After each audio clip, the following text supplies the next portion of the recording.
The nurse finds her on a Tuesday morning, and the first thing she notices is how small the apartment is. Barbara Payton, once photographed in furs alongside Bob Hope at premieres where flashbulbs turned night into day, is dead at 49 in a single room that smells like cheap wine and yesterday's cigarettes.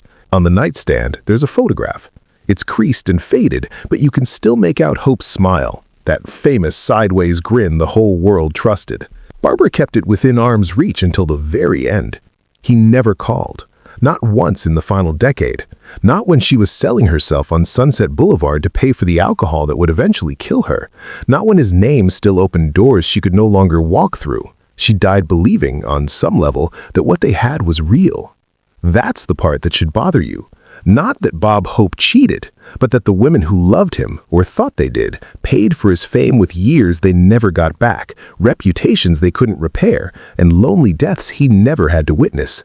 Bob Hope didn't just cheat on his wife for 50 years. He built an entire second career out of it, polished and professional, running parallel to the squeaky clean image America bought and rewarded.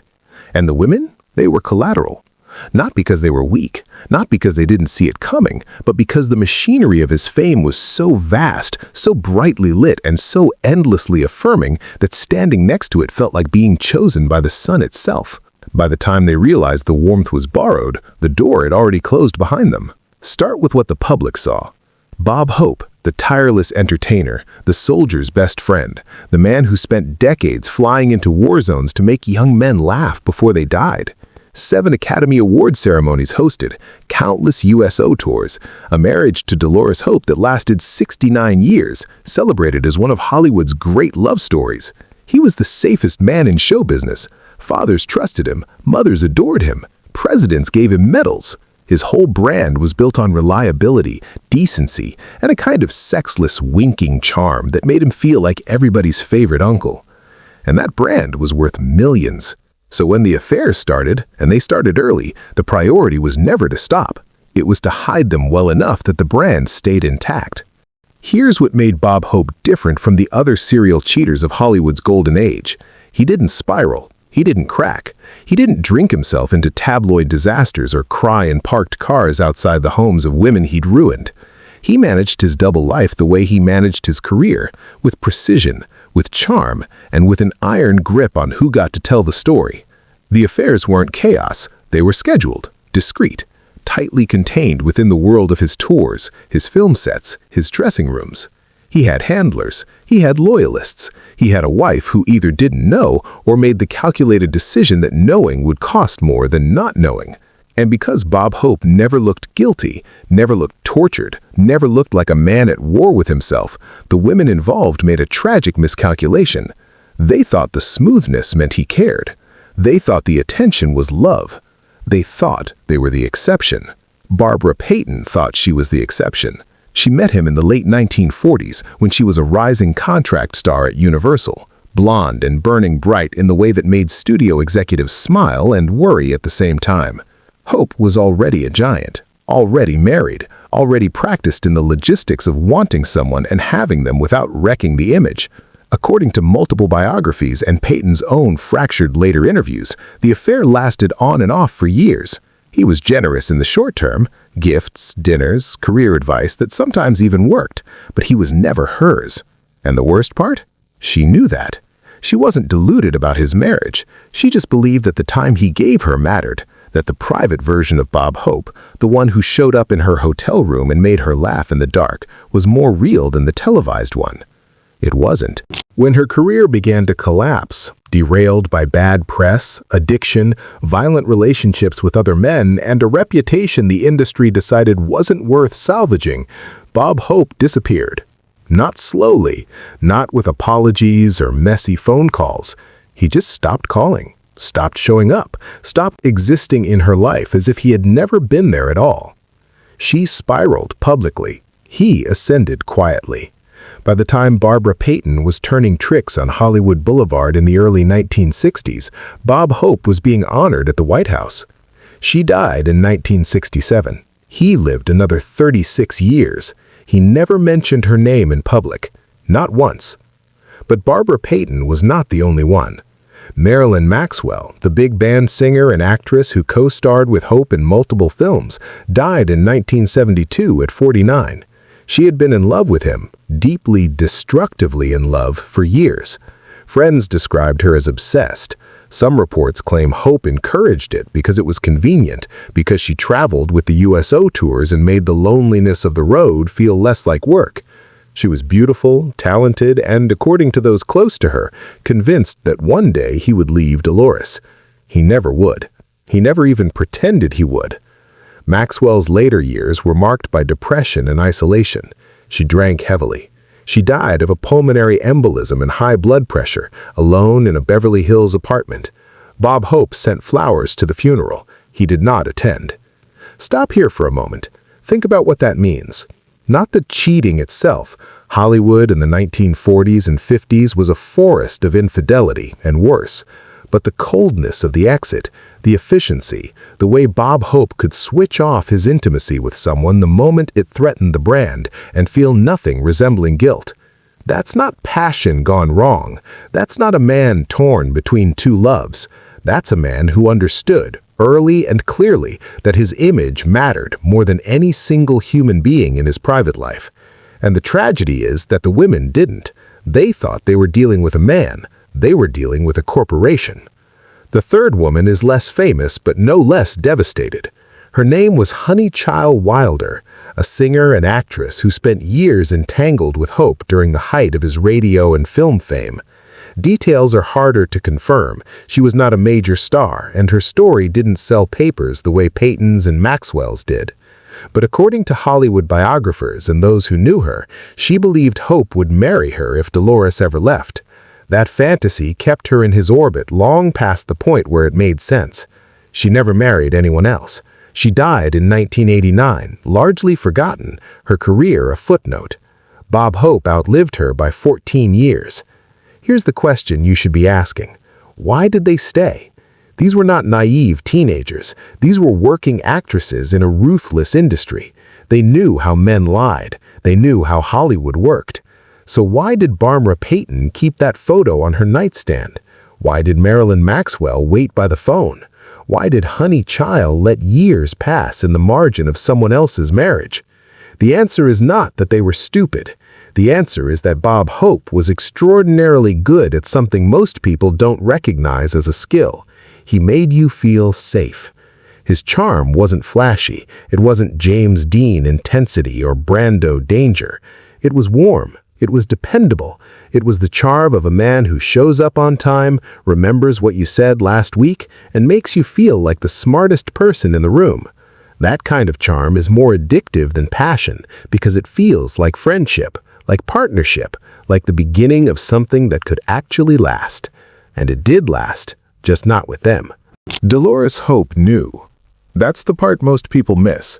She wasn't a fool. She wasn't blind. By multiple accounts, including those from household staff and close family friends, she was fully aware her husband had a wandering eye and a schedule that made wandering easy.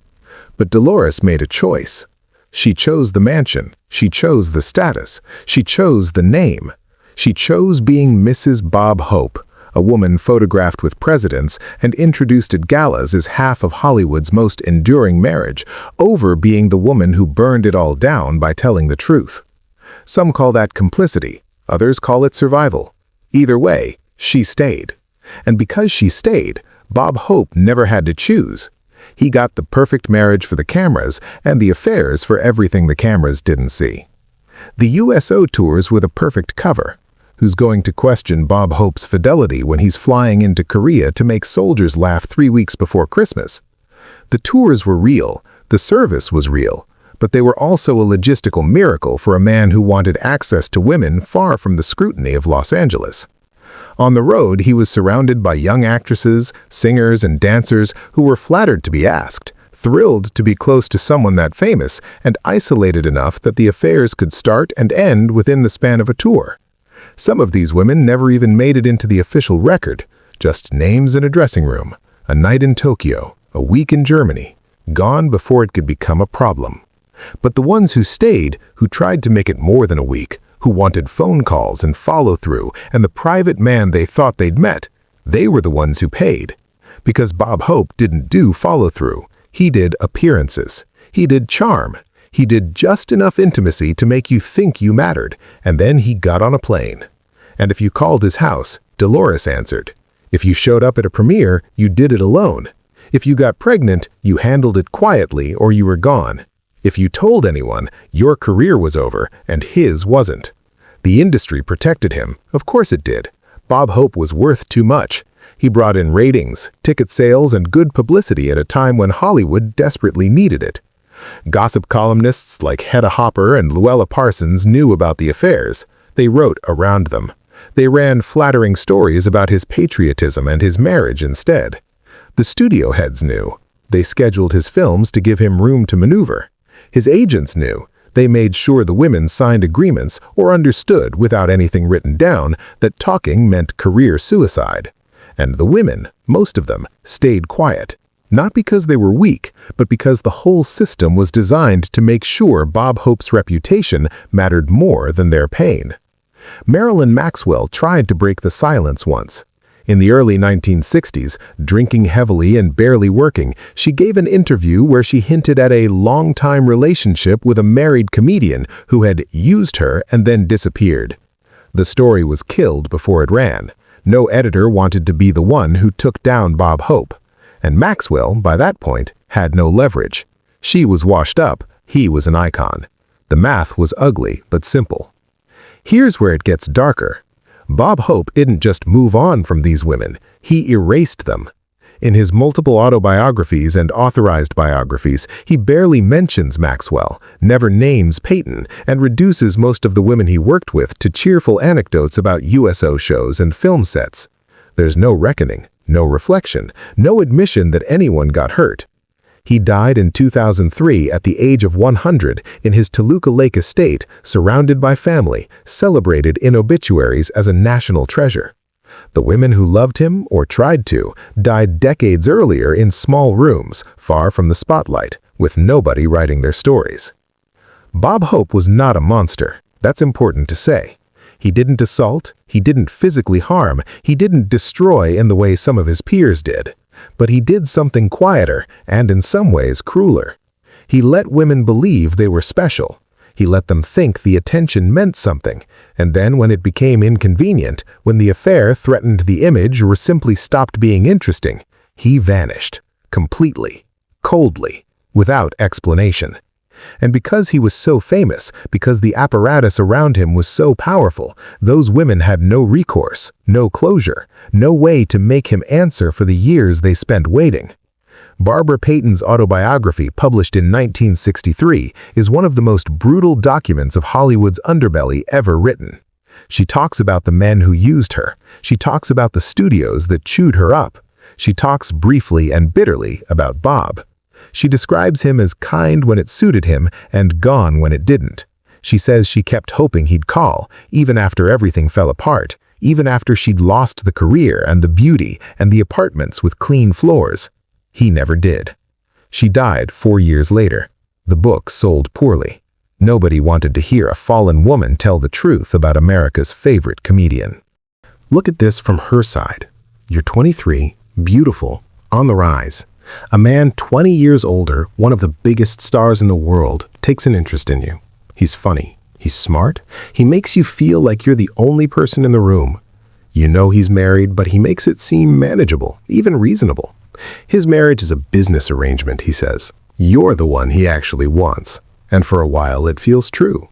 You get trips, gifts, late-night phone calls that feel like secrets only the two of you share. Then your career stumbles. You get bad press. You're in trouble. And suddenly, he's not there. The phone doesn't ring. The invitations stop. You see him on television, smiling that same smile, and you realize you were never special. You were convenient. And now you're not. That's the real violence, not the cheating, the disappearing. Marilyn Maxwell told friends in the months before she died that she still loved Bob Hope. Not past tense, present. She still believed on some broken level that he had cared, that what they had was real, even if it couldn't last. She was wrong. But the fact that she died believing it, that's the cost. That's the price the title is talking about. Not money, not career. The price was years of emotional labor spent on a man who never intended to stay. The price was dying alone, still clutching the fantasy that you mattered to someone who had already moved on before you even realized he was gone. Bob Hope's fame didn't just eclipse these women, it erased them. It made their stories unbelievable, inconvenient, and ultimately irrelevant. If you tried to tell people that America's most beloved comedian had left a trail of broken women across 50 years, they'd look at you like you were crazy. Bob Hope? The guy who entertained the troops? The guy who made presidents laugh? No way! And that disbelief, that's what allowed him to do it for so long. His image was so clean, so aggressively wholesome, that any accusation bounced off. The women looked like liars or opportunists. He looked like a victim of gossip. The power imbalance wasn't just social or financial, it was mythological. And the saddest part? He probably didn't think he was doing anything wrong. Men like Bob Hope, men who build an empire out of their own charm, often convince themselves that everyone involved is getting something out of the deal. The women got attention, didn't they? They got to be close to fame. They got gifts, trips, stories they could tell. What more did they want? The idea that they might have wanted honesty, commitment, or even just a phone call when things got bad, that never seemed to register. Because in Bob Hope's world, the show mattered more than the people backstage. And if you couldn't keep up, if you got messy or needy or sad, you simply weren't part of the show anymore. He cheated for 50 years. Let that number sit with you. 50 years. That's not a mistake. That's not a phase. That's a lifestyle. That's a choice repeated thousands of times in dozens of cities with dozens of women across half a century.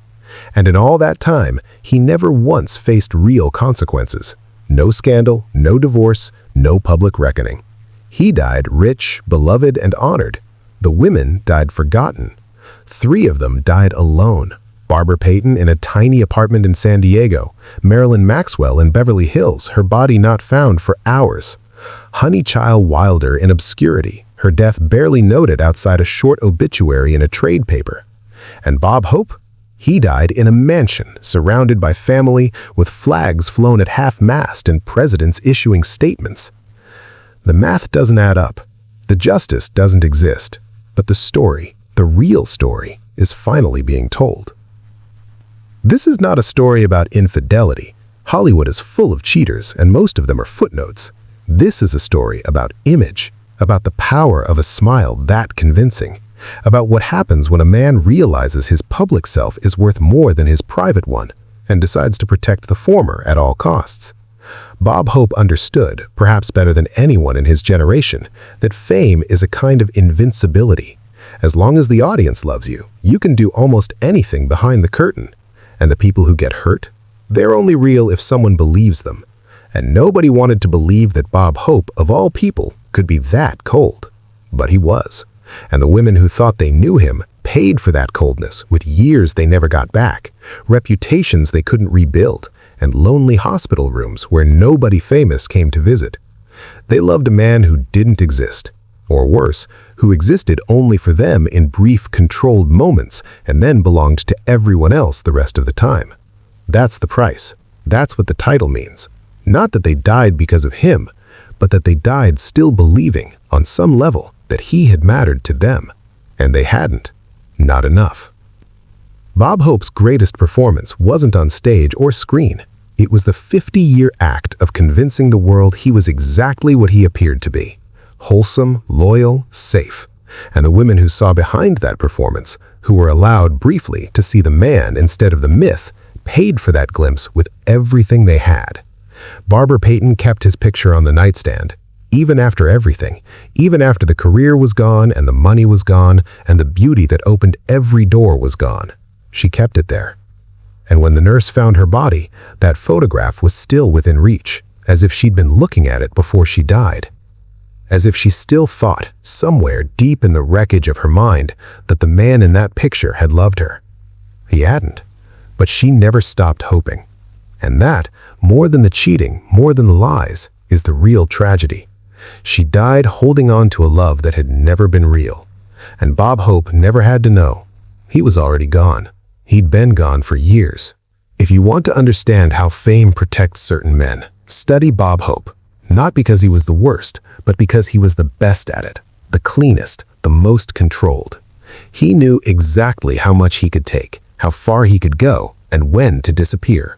He built a career out of being trusted, and he used that trust to do whatever he wanted, to whomever he wanted, for as long as he wanted. And when it was over, when the women were used up or inconvenient or too sad to be around, he just moved on. No guilt, no apology, no looking back. That's not passion. That's not even cruelty in the usual sense. It's something colder. It's efficiency. It's the decision that other people's pain is simply not your problem. 3 women died alone. Dozens more spent their years in his orbit, hoping for something that was never going to come.